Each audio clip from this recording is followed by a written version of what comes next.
tayo muna yung upuan. Ama naming Diyos na nasa langit, pinupuri, pinanakila ka namin sa umagang ito. Kami po'y nagpapasalamat, Panginoon, na kami ay naririto upang sambahin, papurihan at dakilain ang dakilang mong pangalan. Gabayan po kami sa aming servisyo na maging kalugod-lugod sa inyo. At gamitin mo ako in a very powerful way na may hayag ang iyong mga salita sa pamamagitan ng banal na Espiritu. Gabayan po kami sa aming servisyo sa umagang ito at ang lahat ng ito'y dinadalangin namin sa pangalan ng anak sa Jesus. Amen.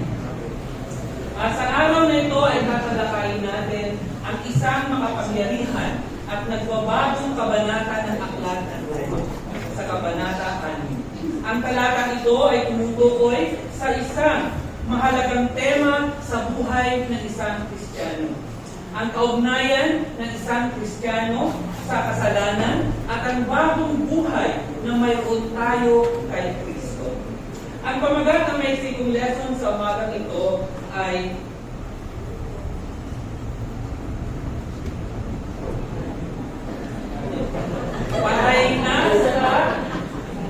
patay na sa kasalanan, buhay kay Kristo. Ibinigay ni Apostol Pablo ang isang katanungan sa kabanatang ito na patuloy na nagiging katanungan sa bawat panahon na lumilipas.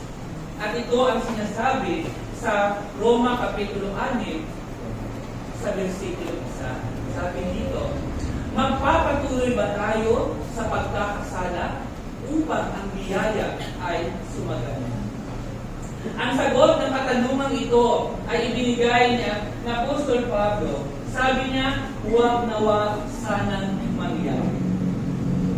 Ang unang punto na nais ibahagi sa atin sa umagang ito ay ang panibagong buhay kay Kristo.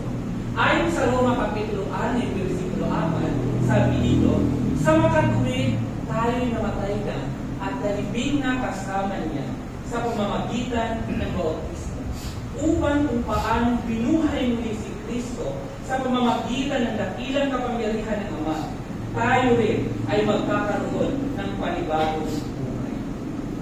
Sinimula ni Pablo ang sulat na ito sa mga taga-Roma sa pamamagitan ng pagpapaalala sa kanila sa kanilang pakikipag-isa kay Kristo sa pamamagitan ng bautismo. The same thing with us, mga kapatid, pinapaalala sa atin ng Roma Kapitulo 6 kung paano tayo nakikipag-isa kay Kristo sa pamamagitan ng ating bautismo. Kung maalala natin ang ating study, ng ating baptism study, makikita natin na tayo na nabautismuhan, tayo ay nabautismuhan sa kamatayan at sa kamatayan ni Kristo. Namatay at inilibing tayo sa kasama ni Kristo. Ang ating lumang pagkatao, ang ating makasalanang kalikasan, ay namatay at inilibing kasama ni Kristo. Ang ating bautismo ay sumasagisa sa kamatayan at ito ay kasama sa paglilibing. Kaya kung makikita natin sa baptism natin, ang ating mga kasalanan ay napako sa cross kasama ni Kristo. At nang tayo inilubog sa tubig, ito ay sumisimbolo kung paano isinama ang ating makasalanang kalikasan sa pagkamatay ni Kristo. Ngunit hindi ito nagtatapos doon. Dahil kung paano si Kristo muling nabuhay mula sa mga patay, tayo rin ay ibinangon upang lumakad sa bagong buhay. Kaya kung maalala natin ang ating baptism study, kung paano tayo inihawag sa tubig, ganun din tayo makasama ni Kristo sa muling pagkabuhay. At lumakad tayo sa panibagong buhay na meron tayo bilang isang Kristiyano. Ito ang pundasyon ng ating Kristiyanong pagkakakilanlan. Hindi tayo mga simpleng pinatawad lamang mula sa ating mga kasalanan. Bagpos, tayo ay mga binagong Kristiyano individually. Ang lumang buhay na pinamumunuan ng ating makasalanang kalikasan ay ipinako sa cross kasama ni Kristo. Ngayon, tayo ay nakikisa sa kanyang muling pagkabuhay, binigyan ng kapangyarihan na mamuhay ng bagong buhay. Kaya isang pagkakataon sa atin na maalala natin na tayo bilang isang Kristiyano ay binigyan ng Diyos ng pagkakataon na mabago ang ating buhay. Pangalawa na nais kong ibahagi sa umaga ito ay ang panibagong layunin kay Kristo. Ayon sa Roma Kapitulo 6, versikulo 9, sinasabi dito, alam natin si Kristo na muling binuhay ay hindi na muling mamamatay. Wala nang kapangyarihan sa Kanya ang kamatayan. Tayo, bago tayo naging Kristiyano, bago tayo naligtas, nabuhay tayo na walang tunay na layunin. Ano ba ang layunin natin nung tayo hindi pa Kristiyano? Siguro sa akin, nung nag-fail ako sa seminaryo, isa sa mga naging layunin ko kung bakit ako pumunta ng Maynila ay para yumaman. Magkaroon ng maraming pera. Kasi feeling ko, kailangan pagbalik ka sa probinsya, mayaman ka. Yung tipo, pagdating mo sa probinsya ay parang nasa alta sociedad ka. Pero, naging Kristiyano ako. Nung maunawaan ko na ang namatay si Kristo dahil sa atin, dapat maintindihan ko din na kasama ko sa Kanya. Dapat tayong maniwala na mabubuhay tayo kasama ni Kristo. Ang ating buhay ay nagkakaroon ng bagong layunin ngayon. Ang layunin natin ngayon ay mabuhay para sa Kanya, na siyang nagligtas sa atin at bumasag sa talikalan ng kasalanan na humawak sa atin. Parang ganyan. Na ang kasalanan ang siyang humawak sa atin. Ngunit, binasag ito ni Kristo at binigyan tayo ng panibagong layunin sa ating buhay upang makasama natin siya. Dahil alam natin na naglilingkod tayo sa isang muling na buhay na tagapagligtas, tayo ay may pag-asa sa ating buhay. Tinalo ni Jesus ang kamatayan. Dahil si Jesus ay may buhay na walang hanggan.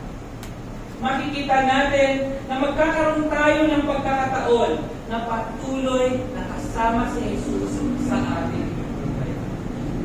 Sinasabi sa atin na ikasyam na bersikulo na habang si Jesus ay isang tao, siya rin ay napailalim sa batas ng kamatayan. Ngunit dahil pinayagan nito, subalit muli nang siya ay nabuhay ng muli, ang kamatayan ay napagtagumpayan niya. Kung babasahin natin ang mga talata 5 hanggang 11, binibigyan din ni Pablo ng ating pakikiisa sa kamatayan at muling pagkabuhay ni Kristo ay may praktikal na implikasyon sa bawat buhay natin bilang isang Kristiyano. Kung tayo ay nakipag-isa kay Kristo sa Kanyang kamatayan, tiyak na tayo rin ay makikipag-isa sa Kanya sa Kanyang muling pagkabuhay. Ang ating lumang pagkatao na alipin sa kasalanan ay ipinako sa cross kasama ni Kristo. At ang bunga nito ay hindi na upang maging alipin sa kasalanan, ngunit upang maging alipin ni Kristo. Hinimo tayo ni Pablo na isaalang-alang ang ating sarili na patay sa kasalanan, ngunit buhay sa Diyos dahil kay Kristo.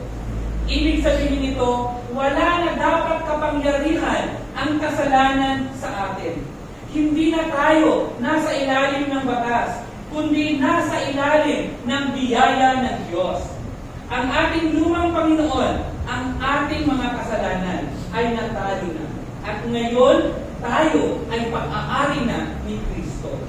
Hindi ito nangangahulugan na tayo inyo na sa kasalanan. Ngunit nangangahulugan ito na tayo bilang isang Kristiyano ay may kapangyarihan tayo upang tanggihan ang kasalanan sa ating buhay. Ngayon, mayroon tayong kapangyarihan sa pamamagitan ng banal na Espiritu na tumanggi sa kasalanan at piliin ang katwiran. Bakit tayo minsan nahihirapan na labanan ang ating mga kahinaan?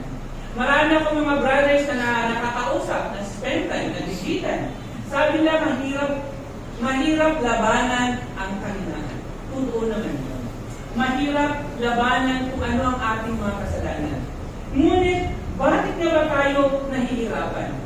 Marahil ito ay dahil hindi natin itinuturing ang sarili natin na patay na sa kasalanan. Kaya palagi siyang bumabalik sa atin. Sinasabi sa atin na nang tinalo ni Jesus ang kamatayan, meron tayong kapangyarihan upang pumili ano ang dapat natin gawin. Kung magpapasailalim ba tayo sa ating mga kasalanan o piliin natin ang katwiran na inaalok ng Diyos sa atin. Mayroon ako isang ilustrasyon na nabasa ko, isang kwento na nabasa ko mula sa internet na mula kay David Yarbrough, mula sa aklat ng The Grip of Grace na isinulat ni Max Lucado. Ito ay isang kwento tungkol sa isang batang lalaki na mahilig siyang ang kanyang hobby maglaro ng tirador. Pero sa paglalaro niya, hindi niya talaga natatama ng target niya. Hindi niya alam kung paano siya maging asimpado. Isang araw, nakita niya doon sa farm ng lola niya, nakita niya yung alaga ng lola niya ng pato. So, dahil sa pugso ng damdamin, sinubukan niya baka sakaling matamaan niya. So, tinutok niya yung tirador at pinakawalan yung bato. Sa kasawing palad, tumama na yung bato sa pato. At dahil natamaan ng pato, namatay ang pato. Nataranta ang bata kung gagawin niya. Dahil siyempre alaga ng lola niya yun. So ang ginawa niya, tinago na yung pato sa ilalim ng mga pile ng mga kahoy sa likuran nila. Ngunit kung tinignan niyang paligid, pinagmamasdan pala siya ng kapatid niya. So, tinawag sila para magtanghalian. Pagkatapos ng tanghalian, sinabi ng lola ni Sally, o Sally, tulungan ako maghugas ng mga pinggan na pinagkainan natin. Sabi ni Sally, hindi, sinabi ni Johnny, tutulong siya sa kusina ngayon. Sabi niya, hindi ba Johnny? Tapos binulungan niya, tandaan niyo yung pato kanina. Pero wala siyang magawa, so siya naghugas ng mga pinggan. So siya nagtrabaho sa bahay. So, lumipas sa mga linggo, gano'n ang ginagawa niya. Lumipas siya ng pinggan, nagbibili siya. Sa tuwing nagre-resist siya, sinasabihan siya ni Sally, tandaan niyo yung pato na pinatay ko. Wala siyang choice. Kailangan niyang gawin kasi natatakot siya baka pagalitan siya ng lola niya. So, lumipas sa mga linggo, gano'n ang ginagawa niya hanggang sa napagod siya. Sabi ni Johnny, mas mabuti pang parusahan na lang ako ng lola ko. Kaya sa araw-araw magbubugas ng pinggan. Kaya pinunta niya ang lola niya at inamin niya na napatay niya ang pato. Sabi ng lola niya, alam mo Johnny, alam ko yung nangyari. Kasi nasa bintana ko, yung nangyari. Kaya lang dahil mahal kita, pinatawad na kita sa nagawa. Kaya lang iniisip ko, hanggang kailan mo hahayaan ang kapatid mo na maging alin. The same thing with us, mga kapatid, sa mga kasalanan natin. Minsan yung gulong ng ating isipan na hindi ka na magbago, ganyan ka na talaga. Weaknesses mo naman yan eh. Hindi ka na magbabago, ganyan ka na. Diba? Ganyan minsan ang bumubulong sa ating isipan. At minsan nasasabi natin, o nga naman, weakness ko talaga, hindi na talaga ako magbago. Ganito na talaga. Pero hanggang kailan tayo maging alitin sa mga bagay na kumahawak sa atin. Tandaan natin na sa pamamagitan ni Kristo, ikaw at ako ay naging malaya. Gusto ba natin maranasan ang kalayaan? Kaya minsan pakiramdam natin, hindi na natin mabago ang ating sarili. Mula sa ating mga kahinaan. Minsan, naiisip natin, bakit ako ganito na lang? Bakit hindi ako magbabago? Dahil siguro maaari, dahil pinapayagan natin ang Diablo na bumubulong sa atin upang hawakan ang ating nakaraan. Ibalik ang ating nakaraan. Ibalik ang ating mga kasalanan kung saan pinatawad na ng Diyos at pinalimutan. minsan binabalik lang isipan sa atin yung mga bagay na dapat kinalimutan na natin. Dapat nag-move on na tayo sa ating buhay. Kaya sa amin, tuwing quiet time ko sa umaga, ang prayer ko talaga kay God, siyempre lahat tayo may kahinaan. Mahirap labanan ang kahinaan. Madaling magpayo sa iba, ngunit mahirap payuhan ang sarili. Ako, sa prayers ko kay God every morning sa quiet time ko, sabi ko, God, hindi ko hihingin na tanggalin mo ang kahinaan ko. Then sabi mo kay Pablo sa unang Korinto, yung sinabi ni Pablo na tanggalin mo ang kahinaan ko. Ang sagot mo kay Pablo ay, sa kahinaan mo na ihahayag ang kapangyarihan. Kaya sa quiet time ko, sabi ko kay God, God, hindi ko hinihiling na tanggalin mo ang kahinaan ko. Ang hinihiling ko lamang na sa bawat pagkakataon na malampasan ko yung mga kahinaan ko, sana makita ko ang kapangyarihan. Na sa bawat tagumpay, sa bawat tagumpay na nalampasan ko ang mga kahinaan ko, ikaw ang makikita ko. Ang kapangyarihan mo ang nakikita ko na nag-work sa buhay. Kasi alam ko, sa paglabas ko ng bahay, every morning, nandyan na lahat. Ito lahat ng bagay na makikita. At hindi mo pwedeng alisin lahat ng mga bagay nito. Kasi kasama na yan sa buhay. Kaya hinihiling ko lang kay God na palagi kong makita ang kapangyarihan niya habang nilalampasan ko ang bawat kahinaan sa buhay. Pangatlo na nais ko ibahagi sa atin mga kapatid ay ialay ang ating sarili sa Diyos. Ayon sa Roma chapter 6 verse 12, sabi dito, huwag na ninyong paghariin ang kasalanan sa inyong mga katawan, may kamatayan, upang hindi na nyo sundin ang masasamang hilig nito. Pagkatapos binigyan tayo ni Pablo ng praktikal na pangaral na huwag nating hayaang maghari sa ating mortal na katawan upang sundin ang masasamang pagnanasa nito. Sinabi niya na sa atin na huwag natin ialay ang anumang bahagi sa ating sarili sa kasalanan bilang kasangkapan sa kasalanan. Sa halip, ialay natin ang ating sarili sa Diyos bilang mga tao dinala mula sa kamatayan patungo sa buhay na walang hanggan. Ito ay isang araw-araw nating gawain. Gawain sa pagsuko natin sa Diyos. Araw-araw, meron tayong pagpipilian. Saan ba natin iaalay ang ating buhay? Iaalay ba natin ang ating sarili sa kasalanan? O iaalay natin ang ating sarili para sa katuwa? Ang mundo sa paligid natin ay patuloy na humihila sa atin palayo sa Diyos. Tinatawag tayo ng Diyos na labanan ang paghilang ito at mamuhay tayo para sa Diyos. Ito ay nangangailangan ng pagpupusa at pag-asa sa banal na Espiritu. Ito ay pusa natin ginagawa. Hindi ito automatic na magiging karakter natin. Hindi ito automatic na magiging mindset natin para labanan ang ating mga kasalanan. Ito ay pagpupusa. Ito ay conviction na kailangan natin gawin. Habang sinusuko natin ang ating sarili sa Diyos at inaalay ang ating sarili sa Kanya, binabago niya ang ating mga pagnanasa. Binabago niya ang ating pag-iisip. At higit sa lahat, binabago niya ang ating pag-iwas. Kaya sa ating mga kapatid, ialay natin ang ating sarili sa Diyos para sa Kanyang kahilingan. Pang-apat na nais ko ibahagi ay ang bunga ng ating pagpipilian. Ayon sa Roma Kapitulo 6, versikulo 21. Sabi diyan, ano ang napala ninyo sa mga bagay na iyon na ikinahihiyan nyo ngayon? Kamatayan ang ibinubunga ng mga iyon. Sa wakas, inihambing ni Pablo ang bunga ng pamumuhay sa kasalanan kumpara sa pamumuhay sa katuwiran. Tinanong niya sa versikulo na ating binasa na ano ang nagpapala ninyo noon sa mga bagay na inyong ikinahihiyan ngayon. Ang sagot ni Pablo ay malinaw. Ang kasalanan ay humahantong sa kamatayan.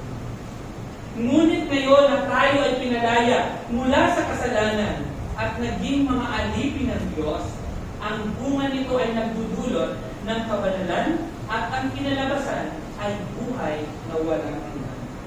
Tinapos ni Pablo ang kabanatang ito sa isang buod sa Roma Kapitulo 6, versikulo 20. Sabi diyan, sapagkat kamatayan ang kabayaran ng kasalanan. Ngunit ang walang bayad na kaloob ng Diyos ay buhay na walang hanggan sa pamamagitan ni Kristo Jesus na ating Panginoon.